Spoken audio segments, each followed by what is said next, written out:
ಚಿಂಚನೆ ಸಿದ್ಧ ಸಂಸ್ಥಾನ ಮಠ ಈ ಭಾಗದಲ್ಲಿ ಐತಿಹಾಸಿಕವಾಗಿರ್ತಕ್ಕಂತಹ ಪರಂಪರೆಯನ್ನು ಒಳಗೊಂಡಿರತಕ್ಕಂಥ ಮಹಾಮಠ. ಈ ಮಠಕ್ಕೆ ಸಾವಿರಾರು ವರ್ಷಗಳ ಇತಿಹಾಸವಿದೆ.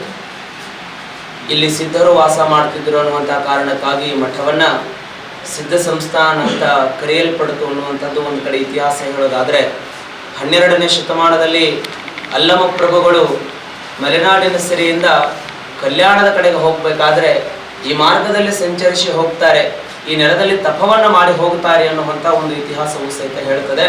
ಅವರು ಬಂದು ಹೋದ ನಂತರದಲ್ಲಿ ಈ ಮಠಕ್ಕೆ ಅಲ್ಲಮ ಪ್ರಭು ಸಿದ್ಧ ಸಂಸ್ಥಾನ ಮಠ ಅನ್ನುವಂತಹ ನಾಮಾಂಕಿತವನ್ನು ಇಡೀ ನಾಡು ಆ ಮಠವನ್ನು ಹೊಂದಿತು ಮತ್ತು ಆ ನಾಮದಿಂದ ಈ ಮಠವನ್ನು ಪೂಜಿಸಲ್ಪಡ್ತು ಅನ್ನುವಂಥದ್ದು ಬಹುಶಃ ತಮಗೆಲ್ಲರಿಗೂ ಗೊತ್ತಿರತಕ್ಕಂಥ ಮಾಹಿತಿ.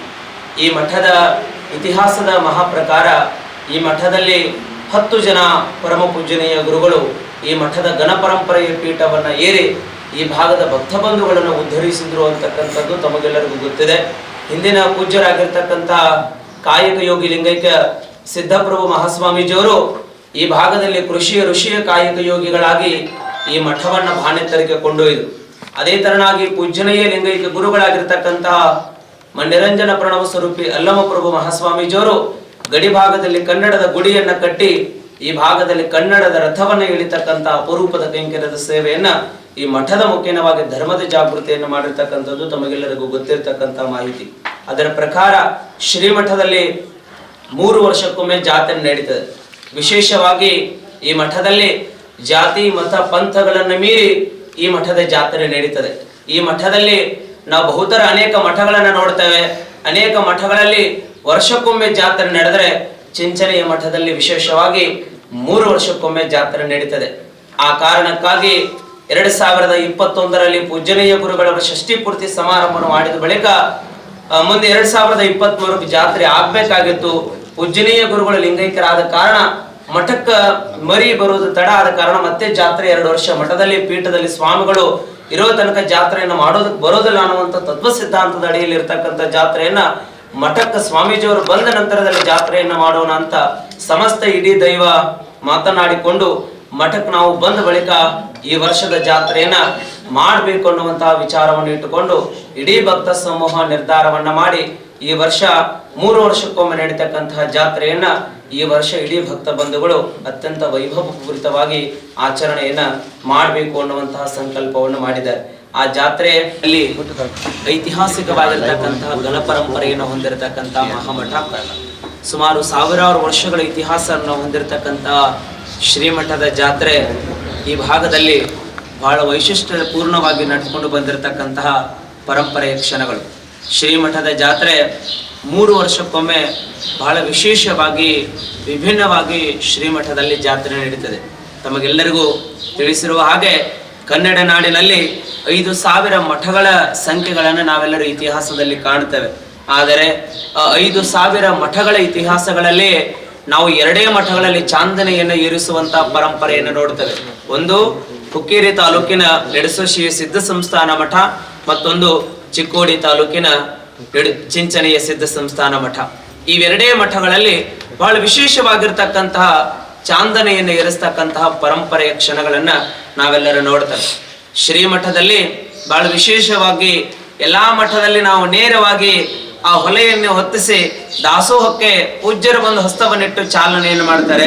ಶ್ರೀಮಠದಲ್ಲಿ ಬಹಳ ವಿಶೇಷವಾದಂತಹ ಒಂದು ಪರಂಪರೆ ಏನು ನಡೀತದೆ ಅಂತಂದ್ರೆ, 5 ಜನ ಮುತ್ತೈದೆಯರನ್ನ 24 ಗಂಟೆ ಅವರು ಮಡಿಯಲ್ಲಿ ಇದ್ದುಕೊಂಡು ಗಂಗೆಯ ಸ್ಥಳದಿಂದ ಪೂಜೆಯನ್ನು ಮಾಡಿಕೊಂಡು ಅಲ್ಲಿಂದ ಮಡಿಯನ್ನುಟ್ಟು ನೀರನ್ನ ತಂದು ಅಡುಗೆಗೆ ಹಾಕಿದಾಗ ಶ್ರೀಮಠದಲ್ಲಿ ದಾಸೋಹ ಪ್ರಾರಂಭ ಆಗುತ್ತದೆ. ಅಂತಹ ಒಂದು ಇತಿಹಾಸದ ಗಣಪರಂಪರೆಯನ್ನು ಹೊಂದಿರತಕ್ಕಂತಹ ಮಹಾಮಠ ಅದು ಚಿಂಚನೆಯ ಅಲ್ಲಮ ಪ್ರಭು ಸಿದ್ಧ ಸಂಸ್ಥಾನ ಮಠ. ಈ ಮಠದಲ್ಲಿ ಈ ವರ್ಷ ಚಿಂಚನೆಯ ಹಾಗೂ ಸುತ್ತಮುತ್ತಲಿನ ಎಲ್ಲ ಭಕ್ತ ಬಂಧುಗಳು ಸೇರಿಕೊಂಡು ಈ ವರ್ಷ ಜಾತ್ರೆಯನ್ನು ಮಾಡಬೇಕು ಅನ್ನುವಂತಹ ಒಂದು ಸಂಕಲ್ಪವನ್ನು ಮಾಡಿದ್ದಾರೆ. ಅದಕ್ಕಾಗಿ ತಮಗೆಲ್ಲರಿಗೂ ಇವತ್ತು ಶ್ರೀಮಠದ ಇತಿಹಾಸವನ್ನ ನಾವು ಹೇಳಲಿಕ್ಕೆ ಬಯಸ್ತೇವೆ. ಶ್ರೀಮಠ ಈ ಭಾಗದಲ್ಲಿ ಶೈಕ್ಷಣಿಕವಾಗಿ, ಆಧ್ಯಾತ್ಮಿಕವಾಗಿ, ಸಾಂಸ್ಕೃತಿಕವಾಗಿ ಈ ಭಾಗದಲ್ಲಿ ಕೆಲಸವನ್ನ ಮಾಡಿರ್ತಕ್ಕಂಥ ಮಹಾಮಠ. ಪೂಜ್ಯ ಸಿದ್ಧಪ್ರಭು ಮಹಾಸ್ವಾಮೀಜಿಯವರಾಗಿರಬಹುದು, ಪೂಜ್ಯನೀಯ ಅಲ್ಲಮ ಪ್ರಭು ಮಹಾಸ್ವಾಮೀಜಿಯವರಾಗಿರಬಹುದು, ಈ ಭಾಗದಲ್ಲಿ ಬಹಳ ದೊಡ್ಡ ಕೆಲಸವನ್ನ ಪೂಜ್ಯನೀಯ ಗುರುಗಳು ಈ ಭಾಗದ ಎಲ್ಲ ಭಕ್ತ ಬಂಧುಗಳಿಗೆ ಆಶೀರ್ವಾದ ಮಾಡಿರ್ತಕ್ಕಂಥದ್ದು ಇಡೀ ಈ ಸಮಸ್ತ ಈ ಭಾಗದ ಭಕ್ತ ಬಂಧುಗಳಿಗೆ ಗೊತ್ತಿರತಕ್ಕಂತಹ ವಿಷಯ. ಅಂತಹ ಮಠದಲ್ಲಿ ನಡೆದಿರ್ತಕ್ಕಂಥ 2026 ಮಾರ್ಚ್ ತಿಂಗಳಲ್ಲಿ ನಡೀತಕ್ಕಂತಹ ಯುಗಾದಿಯಂದು ದಾಸೋಹದ ಜಾತ್ರಾ ಮಹೋತ್ಸವದ ತನ್ನಿಮಿತ್ತವಾಗಿ ಎಲ್ಲ ಪತ್ರಿಕಾ ಮಾಧ್ಯಮದವರನ್ನ ಇವತ್ತು ತಮ್ಮೆಲ್ಲರನ್ನ ಕರೆಸಿ ತಮಗೆಲ್ಲರಿಗೂ ಜಾತ್ರಾ ಮಹೋತ್ಸವದ ವಿವರಣೆಯನ್ನು ತಿಳಿಸ್ತಕ್ಕಂತಹ ಪ್ರಯತ್ನವನ್ನ ನಾವು ಮಾಡ್ತಾ ಇದ್ದೇವೆ. ಈ ಕಾರ್ಯಕ್ರಮದ ಎಲ್ಲದರ ಕುರಿತು ಮಹಾಂತೇಶ್ ಅಣ್ಣವರು ಈಗ ಎಲ್ಲ ಕಾರ್ಯಕ್ರಮಗಳ ಕುರಿತು ಹೇಳ್ತಾರೆ. ತಾವೆಲ್ಲರೂ ಅದನ್ನು ಕೇಳಿಕೊಳ್ಬೇಕು ಅಂತ ಹೇಳಿ ತಮ್ಮೆಲ್ಲರಲ್ಲಿ ನಾನು ವಿನಂತಿಸಿಕೊಳ್ತೇನೆ. ಎಲ್ಲರಿಗೂ ನಮಸ್ಕಾರ.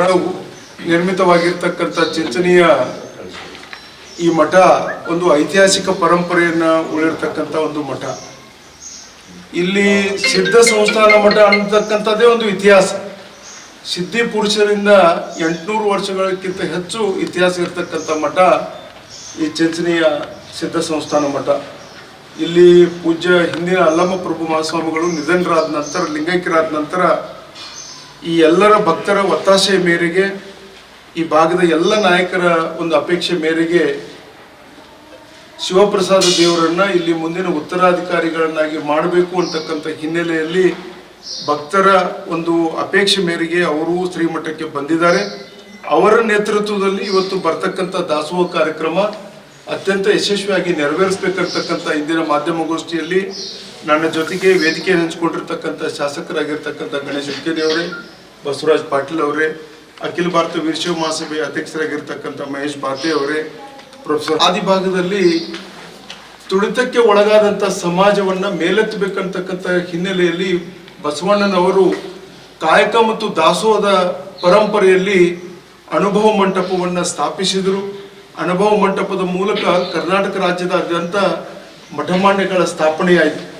ಯಾವುದೇ ಒಂದು ಸಮಾಜ ಅದು ಮುಂದುವರೆದ ಸಮಾಜ ಆಗಬೇಕಾದ್ರೆ ಶೈಕ್ಷಣಿಕವಾಗಿ, ಧಾರ್ಮಿಕವಾಗಿ, ನಮ್ಮ ಸಂಸ್ಕೃತಿಗಳ ಆಚರಣೆಗಳ ಮೂಲಕ ಒಂದು ಸಮಾಜ ಮುಂದುವರಲಿಕ್ಕೆ ಸಾಧ್ಯ ಅಂತಕ್ಕಂಥ ಹಿನ್ನೆಲೆಯಲ್ಲಿ ಕರ್ನಾಟಕದಾದ್ಯಂತ ಇಂಥ ಮಠಮಾನ್ಯಗಳ ಸ್ಥಾಪನೆಯಾಗಿದ್ದು ಇತಿಹಾಸ.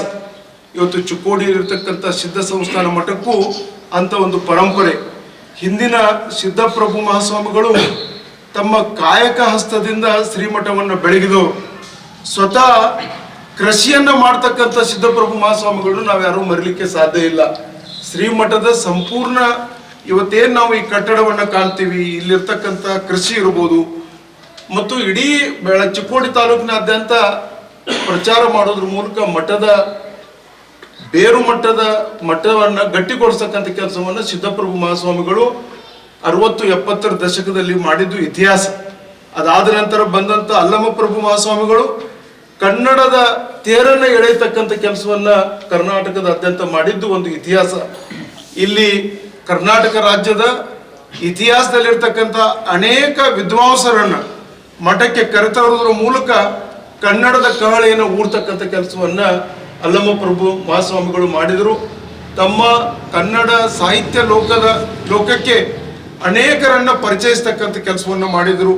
ಅನೇಕ ಪ್ರಕಟಣೆಗಳನ್ನ ಮಾಡ್ತಕ್ಕಂಥ ಕೆಲಸವನ್ನ ಅಲ್ಲಮ ಪ್ರಭು ಮಹಾಸ್ವಾಮಿಗಳು ಮಾಡಿದ್ದನ್ನ ನಾವೆಲ್ಲರೂ ಸ್ಮರಿಸಬೇಕಾಗ್ತದೆ ಅಂತಕ್ಕಂಥ ಮಾತನ್ನ ಈ ಸಂದರ್ಭದಲ್ಲಿ ಹೇಳ್ತಾ, ಅವರ ಅಗಲುವಿಕೆ ತುಂಬತಕ್ಕಂಥ ಕೆಲಸವನ್ನ ಶಿವಪ್ರಸಾದ್ ದೇವರು ಮಾಡಬೇಕು ಅಂತಕ್ಕಂಥ ಹಿನ್ನೆಲೆಯಲ್ಲಿ ಇವತ್ತು ಅವರನ್ನ ಶ್ರೀಮಠಕ್ಕೆ ಬರಮಾಡಿಕೊಳ್ಳಲಾಗಿದೆ. ಒಂದು ಮಾತನ್ನ ಹೇಳಿದರೆ ತಪ್ಪಾಗ್ಲಿಕ್ಕಿಲ್ಲ. ಹಣಗಲ್ಲ ಗುರುಕುಮಾರೇಶ್ವರ ಆಶೀರ್ವಾದ ಏನಂದ್ರೆ, ಯಾವುದೇ ಒಂದು ಮಠದ ಜಮೀನು ಆಸ್ತಿಯಿಂದ ಆ ಮಠವನ್ನ ಅಳಿಲಿಕ್ಕೆ ಸಾಧ್ಯ ಇಲ್ಲ. ಯಾವುದೇ ಒಂದು ಮಠವನ್ನ ಅಳಿಬೇಕಾದ್ರೆ ಅಲ್ಲಿ ಆಗ್ತಕ್ಕಂಥ ಮಠಾಧೀಶ ಯಾವ ರೀತಿ ಸಮಾಜಮುಖಿಯಾಗಿ ಕೆಲಸ ಮಾಡ್ತಾರೆ ಅಂದಾಗ ಮಾತ್ರ ಆ ಮಠ ಎತ್ತರಕ್ಕೆ ಬೆಳಿಲಿಕ್ಕೆ ಸಾಧ್ಯ ಇದೆ. ಅಂದ್ರೆ ಘಟದಿಂದ ಮಠ ಬೆಳಿಬೇಕು.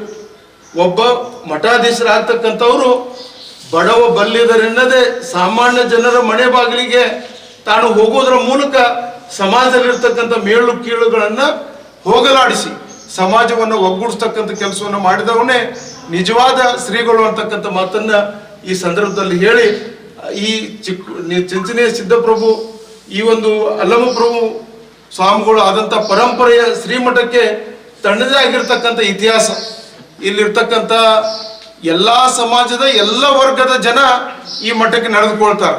ಇದು ಒಂದು ಇತಿಹಾಸ. ಅಂತ ಮಠಕ್ಕೆ ಇವತ್ತು ದಾಸೋಹದ ಬರುವ 9ನೇ ತಾರೀಕು ದಾಸೋಹದ ನಿಮಿತ್ತವಾಗಿ ನಡೆಯತಕ್ಕಂಥ ಬಸವ ಪುರಾಣ ನಿಮ್ಗೆ ಗೊತ್ತಿರಲಿ, ಬಂದು ಬಸವ ಪುರಾಣ ಮಾಡ್ಬೇಕಂದ್ರೆ ಬಹಳ ದೊಡ್ಡ ತ್ರಾಸ. ಆದರೆ ಹಿಂದೆ ಸಿದ್ದಪ್ರಭು ಮಹಾಸ್ವಾಮಿಗಳು 2 ಬಾರಿ ಬಸವ ಪುರಾಣವನ್ನ ಮಾಡಿದ್ದಾರೆ.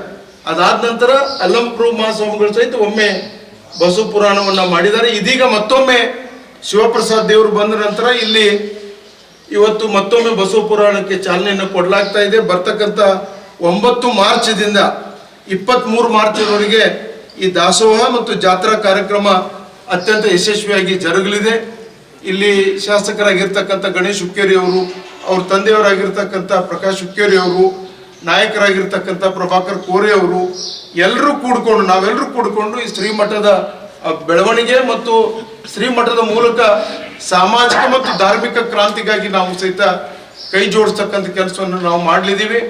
ಸುಮಾರು ನನ್ನ ಮಾಹಿತಿ ಪ್ರಕಾರ ಈ ನಡೆಯತಕ್ಕಂಥ ಒಟ್ಟು 15 ದಿನಗಳ ಕಾರ್ಯಕ್ರಮದಲ್ಲಿ ಸುಮಾರು 52 ಜನ ಮಹಾಸ್ವಾಮೀಜಿಗಳು ಭಾಗವಹಿಸ್ತಿದ್ದಾರೆ. ನಾಡಿನ ಹರಗುರು ಚರಮೂರ್ತಿಗಳು, ಜಗದ್ಗುರುಗಳು, ಪಂಚಾಚಾರ್ಯ ಪ್ರತಿನಿಧಿಗಳು, ಅದರ ಜೊತೆಗೆ ವಿಶೇಷವಾಗಿ ವಿರಕ್ತ ಮಠದ ಸಂಪ್ರದಾಯದ ಪೂಜ್ಯ ಶ್ರೀಗಳು ಸಹಿತ ಈ ಒಂದು ದಾಸೋಹ ಕಾರ್ಯಕ್ರಮದಲ್ಲಿ ಭಾಗವಹಿಸುತ್ತಿದ್ದಾರೆ. ಮಾಧ್ಯಮದ ಸ್ನೇಹಿತರ ಮುಖಾಂತರ ಈ ಒಂದು ಕಾರ್ಯಕ್ರಮ ನ ಭೂತೋ ನ ಭವಿಷ್ಯತೆ ಅಂತಕ್ಕಂಥ ರೀತಿಯಲ್ಲಿ ಇವತ್ತು ಜರುಗ್ತಾ ಇದೆ. ಶಿವಪ್ರಸಾದ್ ದೇವರು ವಯಸ್ಸಿನಲ್ಲಿ ಚಿಕ್ಕವರು ಇರಬಹುದು, ಆದರೆ ಅವ್ರಲ್ಲಿರ್ತಕ್ಕಂಥ ಧರ್ಮದ ಬಗ್ಗೆ ಇರ್ತಕ್ಕಂಥ ಕಾಳಜಿ, ಸಾಮಾಜಿಕವಾಗಿ ಇರ್ತಕ್ಕಂಥ ಚಿಂತನೆಗಳು ನಾಡಿನಲ್ಲಿ ಹೊಸ ಜಾಗೃತಿಯನ್ನ ಮೂಡಿಸಿದೆ ಅಂತಕ್ಕಂಥ ಮಾತನ್ನು ಸಹಿತ ಈ ಸಂದರ್ಭದಲ್ಲಿ ಹೇಳಿ, ಈ ಒಂದು ದಾಸೋಹ ಕಾರ್ಯಕ್ರಮದ ಪತ್ರಿಕೆ ಈಗಾಗಲೇ ತಮಗೆ ಕೊಟ್ಟಿದ್ದೀವಿ. ದಿನಾಲೂ ಇಲ್ಲಿ ಬಸವ ಪುರಾಣ ಅತ್ಯಂತ ಯಶಸ್ವಿಯಾಗಿ ಜರುಗಲಿದೆ. ಕನಿಷ್ಠ 50,000 ಜನ ಈ ಒಂದು ಕಾರ್ಯಕ್ರಮದಲ್ಲಿ ಭಾಗವಹಿಸಬಹುದು ಅಂತಕ್ಕಂಥ ನಿರೀಕ್ಷೆ ಇದೆ. ದಿನಾಲೂ ದಾಸೋಹ ಕಾರ್ಯಕ್ರಮವೂ ಇಲ್ಲಿ ಜರುಗಲಿದೆ. ಮತ್ತು ವಿಶೇಷವಾಗಿ ಇಲ್ಲಿ ಶಕ್ತಿ ಮತ್ತು ಶಿವ ವಾಸಿಸ್ತಕ್ಕಂಥ ಪೀಠ ಅಂತ ಹೇಳಿದ್ರೆ ತಪ್ಪಾಗ್ಲಿಕ್ಕಿಲ್ಲ. ಇಲ್ಲಿ ತಾಯಿಯ ಒಂದು ವಾಸಸ್ಥಾನ ಇರತಕ್ಕಂಥ ಶ್ರೀಮಠ. ಇದು ವಿಶೇಷವಾಗಿ ಎಲ್ಲ ಮಠಗಳಲ್ಲಿ ಶಕ್ತಿಪೀಠ ಇರೋದು ಕಡಿಮೆ, ಆದರೆ ಇಲ್ಲಿ ತಾಯಿಯ ಒಂದು ಆಶೀರ್ವಾದ ಇರತಕ್ಕಂಥದ್ದು ಒಂದು ವಿಶೇಷತೆ ಅಂತೇಳಿ ಈ ಸಂದರ್ಭದಲ್ಲಿ ಹೇಳಿ, ಆ ಮಾಯಾದೇವಿ ಅಂತಕ್ಕಂಥ ಒಂದು ವಿಶೇಷ, ಆ ತಾಯಿ ಇಲ್ಲಿ ವಾಸ ಮಾಡ್ತಾ ಇರೋದು ಒಂದು ಐತಿಹ್ಯ ಅಂತಕ್ಕಂಥ ಮಾತನ್ನ ಈ ಸಂದರ್ಭದಲ್ಲಿ ಹೇಳಿ, ನಾಡಿನ ಎಲ್ಲ ರಾಜಕೀಯ ಪಕ್ಷದ ಶಾಸಕರು, ವಿಧಾನ ಪರಿಷತ್ ಸದಸ್ಯರು, ಲೋಕಸಭಾ ಸದಸ್ಯರು ಮತ್ತು ರಾಜಕೀಯ ಮುಖಂಡರು, ಧಾರ್ಮಿಕ ಮುಖಂಡರು ಈ ಕಾರ್ಯಕ್ರಮದಲ್ಲಿ ಭಾಗವಹಿಸಲಿದ್ದಾರೆ. ಮಾಧ್ಯಮದ ಸ್ನೇಹಿತರ ಮುಖಾಂತರ ಈ ಕಾರ್ಯಕ್ರಮವನ್ನು ತಮ್ಮ ಮಾಧ್ಯಮ ವಾಹಿನಿ ಮುಖಾಂತರ ನಾಡಿನಾದ್ಯಂತ ಪ್ರಚಾರ ಮಾಡಬೇಕಂತಕ್ಕಂಥ ಐತಿಹಾಸಿಕ ಕಾರ್ಯಕ್ರಮದಲ್ಲಿ ಈಗಾಗಲೇ ಮಹಾಂತೇಶ್ ಕೌಟಗಿಮಠ ಅವರು ಹಾಗೂ ನಮ್ಮ ಗುರುಗಳು ಇವತ್ತ ಕಾರ್ಯಕ್ರಮ ಯಾವ ರೀತಿ ನಾವು ಈ ಗ್ರಾಮದಲ್ಲಿ ಮಾಡ್ತಾ ಇದೀವಿ ಅದನ್ನ ಬಗ್ಗೆ ವಿವರ ಮಾಹಿತಿ ಒಂದು ಕೊಟ್ಟಿದ್ದರು. ಹೋದ ಮಾರ್ಚ್ 1ರಿಂದ 6ನೇ ತಾರೀಕುವರೆಗೆ ಇವತ್ತ ಕೃಷ್ಣಾ ನದಿ ಶ್ರೀ ವೀರಭದ್ರೇಶ್ವರ ದೇವಸ್ಥಾನದಲ್ಲಿ ಎಲ್ಲ ಭಕ್ತರು ಸೇರಿ ಇವತ್ತ ಎಲ್ಲ ಜನ ಸೇರಿ ಇದು ಕಾರ್ಯಕ್ರಮ ತಾವು ಗುರುಗಳು ನಾಳೆ 9ನೇ ತಾರೀಕಿಂದ 23ನೇ ತಾರೀಕುವರೆಗೆ ಏನು ಇಡ್ತೀರಿ, ಸಂಪೂರ್ಣ ಎಲ್ಲ ನಾವು ಭಕ್ತರು ಕೂಡಿ ಇದು ಕಾರ್ಯಕ್ರಮ ಅದೇ ರೀತಿ ಯಶಸ್ವಿ ಮಾಡಿ ಈ ಮಠಕ್ಕೆ ಒಂದು ಯಾವ ರೀತಿ ನಮ್ಮ ಗುರುಗಳು ಅಲ್ಲಮಪ್ರಭು ಗುರುಗಳು ಯಾವ ರೀತಿ ನೋಡ್ಕೋತ ಬಂದಿದ್ರು, ಮುಂದೆ ನಮ್ಗೆ ತಮ್ಮ ಮೇಲೆ ವಿಶ್ವಾಸ ಐತಿ. ಇದೇ ರೀತಿ ಮಠನೂ ಕೂಡ ಎಲ್ಲ ಭಕ್ತರಿಗೆ ಆಶೀರ್ವಾದ ಆಗ್ಬೇಕಂತ ತಮ್ಮ ಮೂಲಕ ನಾ ಈ ಸಂದರ್ಭದಲ್ಲಿ ಹೇಳಿ, ಇವತ್ತು ಮಾಧ್ಯಮದವರು ಕೂಡ ವಿಶೇಷ ತಾವು ಕೂಡ ಇದ್ದಾಗ ಹೆಚ್ಚು, ಯಾಕಂದ್ರೆ ನಮ್ಮ ಈ ಚಿಕ್ಕೋಡಿ ನಮ್ಮ ಕ್ಷೇತ್ರದಾಗ ಒಂದು ಯಡೂರು ಮಠ ಇದ್ರೆ ಈ ಕಡೆ ನಮ್ಮ ಚಿಂಚಣಿ ಮಠ ದೊಡ್ಡ ಪ್ರಸಿದ್ಧ ಮಠ ಐತಿ. ಎರಡೂ ಕಡೆ ಎಷ್ಟು ಭಕ್ತರಾಗ್ತಾರೋ ನಮ್ಮ ಕಡೆ ಎಷ್ಟು ಸಾಧ್ಯ ಐತಿ ಅಷ್ಟು ಭಕ್ತಿಪೂರ್ವಕ ಈ ನಮ್ಮ ಧರ್ಮ ಆಗಲಿ ಮತ್ತು ಈ ಕಡೆ ಎರಡೂ ಮಠ ಬೆಳೆಸುವಂಥ ಜವಾಬ್ದಾರಿ ನಾವಾಗಲಿ ನಮ್ಮೆಲ್ಲ ನಾಯಕರು ಕೂಡಿ ಈ ಸಂದರ್ಭದಲ್ಲಿ ಮಾಡ್ತೀವಂತ ತಮ್ಮೆಲ್ಲರೂ ಈ ಸಂದರ್ಭದಲ್ಲಿ ನಮಸ್ಕಾರ. ಈ ಕಾರ್ಯಕ್ರಮ ಯಶಸ್ವಿ ಮಾಡ್ತೀವಂತ ತಮ್ಮೆಲ್ಲರೂ ಈ ಸಂದರ್ಭದಲ್ಲಿ ಹೇಳ್ತೀವಿ. 9ನೇ ತಾರೀಕು ಬಸವ ಪುರಾಣ ಪ್ರಾರಂಭಗೊಳ್ಳುತ್ತದೆ. 19ನೇ ತಾರೀಕು ಬೆಳಗಿನ ಜಾವ 6:30 ಶ್ರೀಮಠದಲ್ಲಿ ಚಾಂದನೆ ಏರ್ತೈತಿ. ಮತ್ತು ವಿಶೇಷವಾಗಿ 21ನೇ ತಾರೀಕು ಬಸವ ಪುರಾಣ ಮಂಗಲಗೊಳ್ಳುತ್ತೈತಿ. 22ನೇ ತಾರೀಕು ಸಾಯಂಕಾಲ ಈ ಭಾಗದಲ್ಲಿ ಬಹಳ ಐತಿಹಾಸಿಕವಾಗಿರ್ತಕ್ಕಂಥ ಹೊಂಗೋಡೋತ್ಸವ ಅನ್ನುವಂಥದ್ದು ನಡೀತದೆ. ಅದೇ ಬಹಳ ವಿಶೇಷವಾಗಿರ್ತಕ್ಕಂಥದ್ದು ಈ ಮಠದ ಮೂಲ ಕುರು ತಾಯಿಯನ್ನ ಅತ್ಯಂತ ವೈಭವದಿಂದ ಗಂಗಾ ಸ್ಥಳಕ್ಕೆ ಒಯ್ದು ಗಂಗೆಯನ್ನ ತಂದು ಅಡುಗೆಗೆ ಹಾಕಿ ದಾಸೋಹವನ್ನು ಪ್ರಾರಂಭ ಮಾಡತಕ್ಕಂಥ ಕಾರ್ಯಕ್ರಮ ನಡೀತಿದೆ. ಮತ್ತು 23ನೇ ತಾರೀಕು ಬೆಳಗಿನ ಜಾವ 25,000 ಜನ ತಾಯಿಯಂದರಿಗೆ ಏಕಕಾಲಕ್ಕೆ ಉಡಿ ತುಂಬತಕ್ಕಂಥ ಕಾರ್ಯಕ್ರಮ ಬಹಳ ವಿಶೇಷವಾಗಿರ್ತಕ್ಕಂಥ ಕಾರ್ಯಕ್ರಮ ನಡೀತದೆ. ಹಾಗಾಗಿ ತಾವೆಲ್ಲರೂ ಮಾಧ್ಯಮ ಮಿತ್ರರು ಈ ಜಾತ್ರೆಯನ್ನ ಇಡೀ ನಾಡಿನ ತುಂಬೆಲ್ಲ ಪ್ರಸರಿಸಬೇಕು ಅಂತ ಹೇಳಿ ಸಮಸ್ತ ಮಾಧ್ಯಮ ಮಿತ್ರರಲ್ಲಿ ಅತ್ಯಂತ ಪ್ರೀತಿಪೂರ್ವಕ